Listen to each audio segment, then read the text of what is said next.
Ayan guys, after ng aming kick-off meeting, nagpa-pray over tayo kay Pastor kasi nga marami tayong nararamdaman sa katawan. Hallelujah. Amen. Just like your name, Luning Ning, you are meant to shine. I say unto you, even in the midst of thick darkness, you will shine the brightest. Because I'm seeing that God has anointed you to be the light. Everything will be light. I see even you will travel light. Amen. So get ready with that passport. Get ready for the going. I see that you will be reaching places filled with snow. Kaya nga, frozen pa rin yun. Amen. But you will be warmed. Promise. Amen. There will always be a prepared fire and a good soup. Hallelujah. For you to enjoy the place. And ito yung sinasabi ng Lord. God wants you to enjoy yourself too.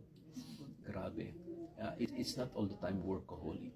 It's not all the time talagang giving your all then for your family members and everything. Ando na tayo. Amen. But God wants to reward you para din sa iyo. Para din sa iyo. And I'm seeing in the spirit dahil mabilis ka na na tanggapin yung mga kabigatan ng iba. But this time you will be very, very choosy. This time you will say, Lord, I will only take what you have chosen, Lord. Kung sino lang. Amen. Do not take the burdens of all people. Sinasabi ni Jesus, take my yoke upon you, for my yoke is easy and my burden is light. Alam mo yung frozen shoulder na to ay ugat ng kinakarga mo lang. Okay. Fighting lang tayo at huwag makalimot tumawag sa Diyos. Alam ko darating din natin gagaling ang aking mga nararamdaman. In the name of Jesus, be healed. In the name of Jesus, let the muscle spasms be healed. In the name of Jesus. In the name of Jesus. In the name of Jesus. Hallelujah, hallelujah, hallelujah. Ano ba pinakita sa akin ng Lord? In all your ways, acknowledge God. Do I like it? Saan ba sinasayo yung hawak mo ang beat? Okay. Pero, Lord, sasabihin mo, Naging Lord, ikaw na. emotional na po tayo Ikaw na dito. Napaayak na po tayo dito guys. Yes. Kaya kahit naman po yung mga Exactly. Pero take that warning. Fighting lang po tayo. Ulitin ko. Hindi lahat ng burden ay kakargahin. Sabi nga ni Pastor, hindi lahat ng burden Okay, ay kakargahin. Pero isa lang ang buhay.